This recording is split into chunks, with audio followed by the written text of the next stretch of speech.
Hello guys, welcome back to my channel C H S aspirants. आज इस video में हम लोग C H S entrance exam 2025 के लिए जो भी इम्पोर्टेंट इन्फॉर्मेशन और जो भी आपकी क्वेरीज थी सभी को क्लियर करेंगे।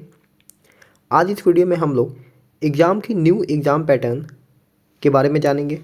उसके अलावा एप्लीकेशन फॉर्म और एग्ज़ाम कब होगा उसका एक्सपेक्टेड डेट, प्लस फॉर्म फ़ी कितनी होती है और प्लस एग्ज़ाम के न्यू सिलेबस के बारे में जानेंगे।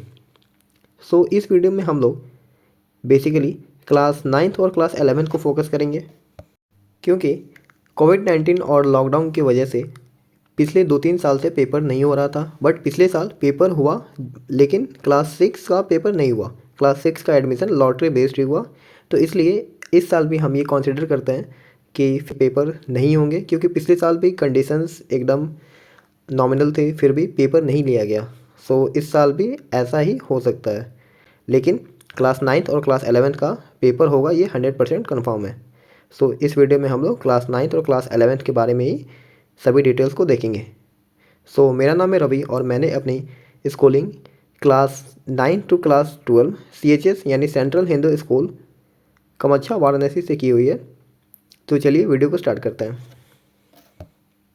आज इस वीडियो में हम लोग CHS एंट्रेंस एग्ज़ाम का फॉर्म भरने से लेके CHS में एडमिशन होने तक सभी प्रोसेस को एक एक करके देखेंगे, ताकि आपका एडमिशन किसी कारणवश से रह ना जाए। और आप किसी भी प्रोसेस को अगर मिस करते हैं तो हो सकता है कि आपका जो सपना है CHS में पढ़ने का वो मिस हो जाए। तो इसलिए बहुत इंपॉर्टेंट है कि आप सभी प्रोसेस को ध्यान में रखें, और पॉसिबल हो तो आप एक पेन और पेपर लेके बैठें और मेरे साथ साथ एक एक प्रोसेस को नोट कर लें, ताकि आप कोई भी प्रोसेस को मिस ना करें। ओके, तो सबसे पहले हम जानेंगे CHS का एग्ज़ाम पैटर्न क्या है। तो सबसे पहले यहाँ पे आपको टोटल नंबर ऑफ़ क्वेश्चन जो हैं वो 100 मिलेंगे। नेक्स्ट, पिछले साल से एक क्वेश्चन 3 मार्क्स का हो रहा है, मतलब जो आपके टोटल मार्क्स हैं वो 300 मार्क्स हैं। मैक्सिमम मार्क्स मीन्स आपका एक क्वेश्चन जो है वो 3 मार्क्स का होगा। ओके, नेक्स्ट, आपका मीडियम ऑफ पेपर जो है वो इंग्लिश प्लस हिंदी दोनों में पेपर आता है। तो आप जो भी लैंग्वेज में कंफर्टेबल है आप उसमें पेपर दे सकते हैं। ठीक है, आपको ये चूज़ नहीं करना होगा कि आप पेपर हिंदी में देंगे या इंग्लिश में। पेपर बाय डिफ़ॉल्ट इंग्लिश और हिंदी दोनों में आता है। ओके, एग्ज़ाम की टाइमिंग जो है वो 2 आवर्स का पेपर होता है। इसी में आपको यही जो 2 आवर्स है इसी में आपको OMR भी फिल करना होता है। OMR जिसको आप आंसर शीट भी बोल सकते हैं, मतलब आप क्वेश्चन पेपर देख के जो जो आंसर्स हैं उसको आप OMR में मार्क करते हैं, और इस मार्किंग के लिए आपको एक्स्ट्रा टाइम बिल्कुल नहीं दिया जाएगा। जो 2 आवर्स का समय है उसी में आपको पेपर भी करना है और उसी में आपको OMR भी फिल करना है। ठीक है, नेक्स्ट है निगेटिव मार्किंग। तो यहाँ पे किसी भी टाइप की निगेटिव मार्किंग नहीं होती है पेपर में, बस +3 और 0 का स्कीम है। मतलब एक क्वेश्चन अगर आप सही करते हैं तो आपको 3 मार्क्स मिलेंगे, और अगर आप कोई क्वेश्चन गलती कर देते हैं तो आपका 1 नंबर भी कटेगा नहीं। इम्पॉर्टेंट ये है कि आप सभी 100 के 100 क्वेश्चंस अटैम्प्ट करके आएँ। हो सकता है कि आपको कोई क्वेश्चन नहीं आता हो, लेकिन फिर भी आप उसको अटैम्प्ट करके ज़रूर आएँ, क्योंकि यहाँ पे कोई भी नेगेटिव मार्किंग नहीं है। नेक्स्ट है एडमिशन प्रोसेस। फ्रेंड्स, क्योंकि आप ये एग्ज़ाम पहली बार दे रहे हैं तो ये बहुत ही ज़्यादा इम्पॉर्टेंट है कि आपको सभी प्रोसेस पता हो, सभी प्रोसेस का नॉलेज हो, और कोई भी प्रोसेस आपसे स्किप ना हो जाए। क्योंकि हो सकता है कोई प्रोसेस आपने स्किप किया और आप एडमिशन से डिसक्वालीफाई हो गए। ठीक है, तो ध्यान से सभी प्रोसेस को देखिएगा, और हो सके तो आप इसे नोट भी कर सकते हैं। ठीक, सबसे पहला एप्लीकेशन फॉर्म।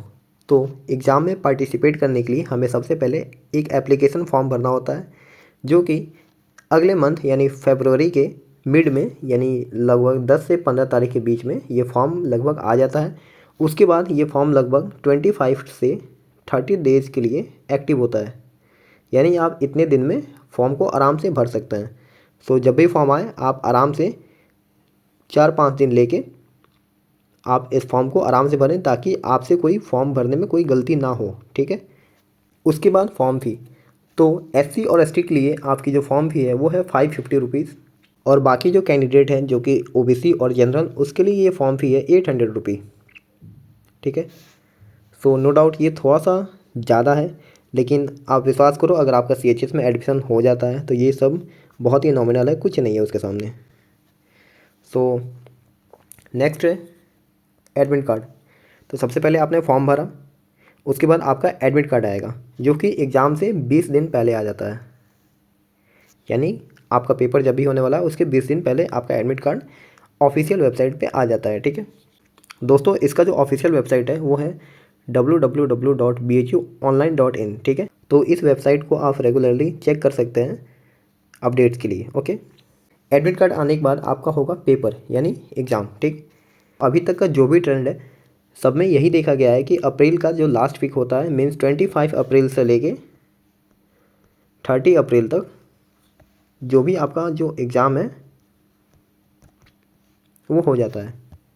एक दिन में एक क्लास का ही पेपर होता है। पहले 6 का होता था तो पहले 6 का होता था, फिर 9th का, फिर 11th में पहले मैथ्स का, फिर बायो का, फिर आर्ट्स, फिर कॉमर्स। इस तरह से आपका पेपर होता है, ठीक है दोस्तों। पेपर होने के बाद आता है आपका आंसर की। इसमें जो भी आप पेपर दे के आए हैं उसका आंसर्स आपको मिल जाएगा इसमें, जिससे आप अपना एक्सपेक्टेड स्कोर कैलकुलेट कर सकते हैं। कंफ्यूज ना हो, ये बिल्कुल भी रिजल्ट नहीं है, ये बस एक आंसर की है जिसमें आपको सिर्फ आंसर्स बताए होंगे, आपका टोटल मार्क्स इसमें नहीं बताया जाएगा। तो इससे आप अपना एक्सपेक्टेड स्कोर कैलकुलेट कर सकते हैं। और ये इसलिए जारी कर दिया जाता है क्योंकि अगर आपका एक्सपेक्टेड स्कोर कट ऑफ के पार हो रहा है तो आप उससे अंदाज़ा लगा के आप काउंसलिंग का वेट कर सकते हैं, नहीं तो आप दूसरे स्कूल में एडमिशन ले सकते हैं। तो इसका एक्सपेक्टेड डेट क्या होता है, एग्ज़ाम देने के 15 दिन के बाद ये रिलीज़ हो जाता है आंसर की, ओके। नेक्स्ट आएगा आपका रिजल्ट।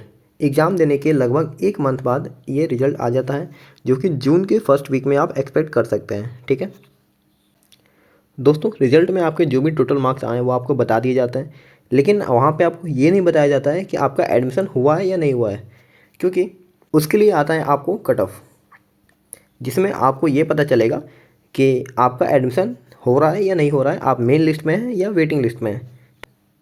कट ऑफ आने के बाद डेट आती है काउंसलिंग की, जिसको आप सिंपल एडमिशन भी समझ सकते हैं। मीन्स यहाँ पे आपका एडमिशन होता है। यहाँ पे इम्पॉर्टेंट ये है कि ये एक ऑफलाइन प्रोसेस है जो कि आपको CHS के स्कूल में ही आके करवाना पड़ेगा, ठीक है। और इसके लिए आपको कोई भी मेल या कॉल स्कूल से नहीं जाता है, आपको खुद से अपना रिजल्ट चेक करना होगा, उसके बाद आपको कट ऑफ चेक करना होगा और उसके बाद देखना होगा कि आप कट ऑफ के पार हैं तो आप काउंसलिंग में जाएंगे, अगर आप कट ऑफ के पार नहीं हैं तो आप काउंसलिंग में नहीं जाएंगे, ठीक। तो ये एक सेल्फ प्रोसेस है, इसके लिए आपको स्कूल से कोई भी टाइप का मेल या कॉल नहीं आएगा। इसका जो एक्सपेक्टेड डेट है वो है जून का लास्ट वीक, मीन्स जून में लास्ट वीक में काउंसलिंग की प्रोसेस होती है, ठीक है। नेक्स्ट आपका जुलाई के फर्स्ट वीक में स्कूल जो है चालू हो जाता है।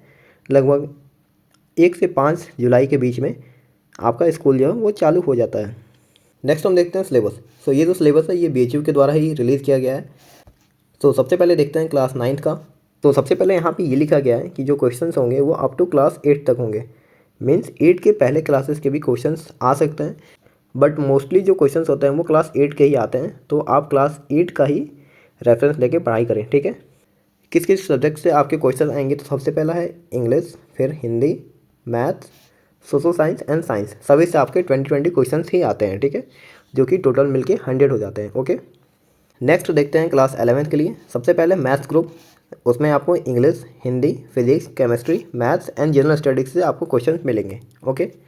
नेक्स्ट बायो ग्रुप, इसमें भी सेम आपको English, Hindi, physics, chemistry, general study और मैथ्स की जगह यहाँ पे आपको बायो मिलेगा। नेक्स्ट आर्ट्स ग्रुप, इसमें जो है सब्जेक्ट कॉम्बिनेशन थोड़े ज़्यादा हैं, जो कि है English, Hindi, history, geography, economics, political science, जो कि हमारे SST के सब्जेक्ट्स हैं। उसके बाद मैथ्स से भी कुछ क्वेश्चंस आते हैं, फिर जनरल स्टडीज़ से भी कुछ क्वेश्चंस आते हैं। नेक्स्ट है कॉमर्स। कॉमर्स में आपको SST से बस इकोनॉमिक्स से क्वेश्चन मिलेगा, ज्योग्राफी, हिस्ट्री और पॉलिटिकल साइंस से क्वेश्चंस यहाँ पे नहीं मिलेंगे। उसके अलावा English, Hindi, maths and general studies. So दोस्तों ये जो है ये सिलेबस का एक ओवरव्यू है। अगर आप कमेंट करेंगे तो मैं क्लास वाइज और स्ट्रीम वाइज एक सेपरेट वीडियो सिलेबस के लिए बना दूंगा, और कौन कौन से बुक्स आपको रेफरेंस के लिए लेने चाहिए वो भी मैं आपको बता दूंगा, जो कि आपके प्रिपरेशन में बहुत ही ज़्यादा हेल्प करेगा और आपके प्रिपरेशन को एक बूस्ट देगा। So let me know in the comment section that you need this type of videos और नॉट। आज के लिए बस इतना ही। कोई और डाउट हो तो आप कमेंट करके पूछ सकते हैं। मिलते हैं अपने नेक्स्ट वीडियो में।